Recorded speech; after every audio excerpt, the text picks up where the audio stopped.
Hi, this is Mrs. Brown from Research Triangle High School. The purpose of this presentation is just to give you a brief overview of the course syllabus for AP Language and Composition at Research Triangle.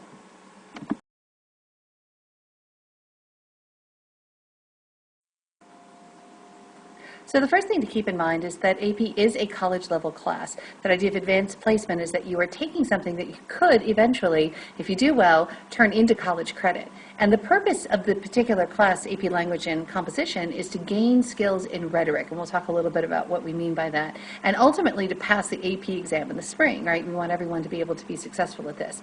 Now the focus of this class is on argumentation and writing. So it's not so much a creative writing class where you're creating, all writing is creative in a lot of ways, but you're not writing poetry and plays, but we're going to be talking about writing detailed analysis and argumentation.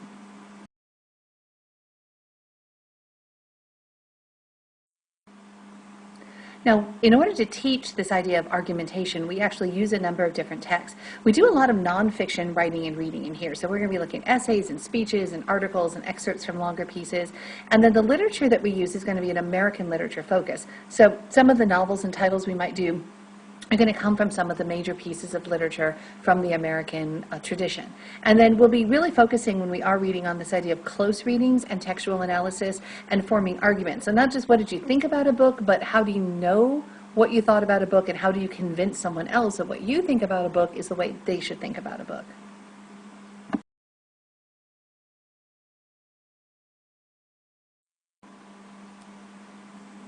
There are a lot more details for this on the written course syllabus, but just to kind of get an overview of how we're going to spend our time, we're going to start off with this idea of an introduction to rhetoric. What does that mean? We're going to look at all of the different terminology and language of arguing. So if you're someone who likes to debate and to argue things back and forth, you're going to be doing a lot of this, although mostly in writing form. We will do some discussion in class as well.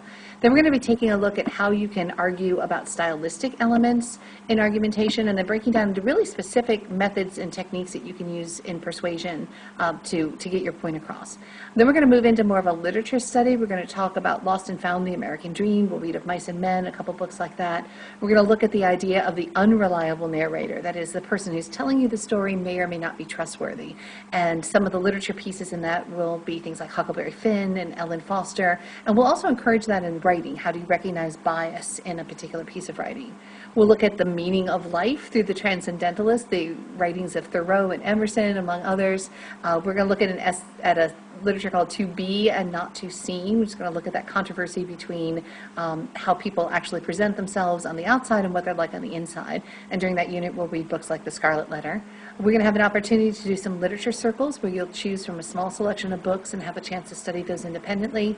And then we're going to finish up with some poetry, this idea of beauty is truth is beauty, and do some test prep and real practice for how the exam itself is going to work, and review everything that we've done over the year.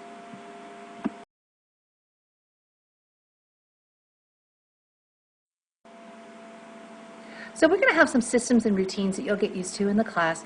The first thing that we're going to start off with most days is a daily quotation. So there'll be something projected on the wall with a picture and a quote, and your job is going to be to craft a response to that. So do you agree with that quotation, in which case you'll defend it? Do you disagree with that quotation, in which case you'll challenge it? Or do you kind of agree and kind of disagree, in which case you'll qualify? And we're going to teach you a format to write that. So you get used to looking at something quickly, forming an opinion, and then arguing your opinion successfully. We're going to be doing a lot of vocabulary. It's going to come out of the books we read, as well as the rhetorical terms that you'll need for the AP course, and some of the college preps type standard vocabulary you're used to from English classes. We're going to be having a Monday essay. So every Monday you're going to get an article to read and a short response that you're going to be making to it that will be due on the following Monday. So that'll be an ongoing thing.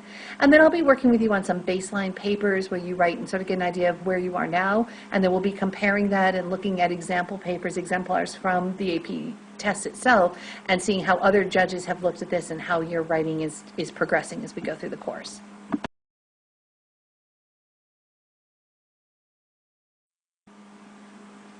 There are some requirements for outside reading, and don't stress about these. We'll be going over these through the class. But basically about once a quarter, we're going to ask you to read an outside book. And we're going to ask that at least one of those books is from 20th century to contemporary to today. At least one of the books will have to be a nonfiction, and at least one book should come from pre-20th century literature. And I'll have some lists and suggestions and guidelines on what that looks like as we get through the course. But I just want to kind of give you a preview that you will have some outside reading as well as the things we do for the class.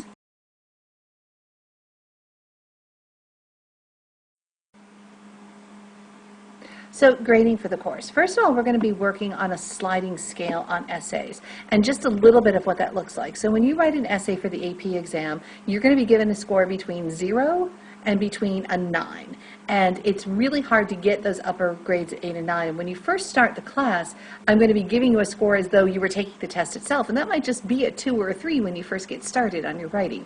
But I don't want that 2 or 3 to be a D or an F for you. So when you start the class, getting a 4 on an essay might be an A. And then the next quarter, to get that A, you might have to be earning 5s and 6s on your essays. And by the end of the class, by the fourth quarter, you're going to have to be getting 7s and 8s and 9s on your essays to get the A. So it's kind of this sliding scale as your skills go up, but so that you learn the model that the AP is going to be using. Your homework and quizzes combined for 20% of your grade. The things we do together in class and activities that you do through class is 30%. And then tests and presentations and full-length essays, more major assessments, will count as 50%. And if I've done the math right, that adds up to your 100% of how your grade will be calculated.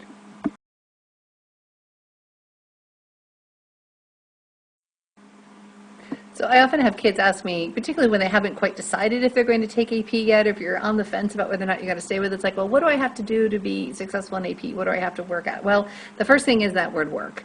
It is a college level class, like anything in life. Now, some of you are going to find that the work is stuff that you like, but it's going to take your time and you're going to have to work at it. You may have to fail. That doesn't mean a failing grade, but that idea that Mr. Grundon talks about a lot, about a culture of failure. Some of you are used to being really strong students, and this may be one of the first times that you're going to get essays back, and I'm not going to be gentle. I'm going to tell you exactly, I'm going to rip it up, like this is not good, and you have to fix this and do that. So don't let that get you down. The whole idea here is growth and to get better. So you have to look at what you've been doing. You have to try things out. You have to experiment with new styles of writing and new techniques. And then once you haven't got it, then you work harder at it and you get it, and that's where you get to success. So don't be like the underpants gnomes where you have no idea what happens between collecting underpants and getting profit. We know what's going to happen. So the difference between starting the class and getting a good passing grade in your AP is going to be right in the middle here.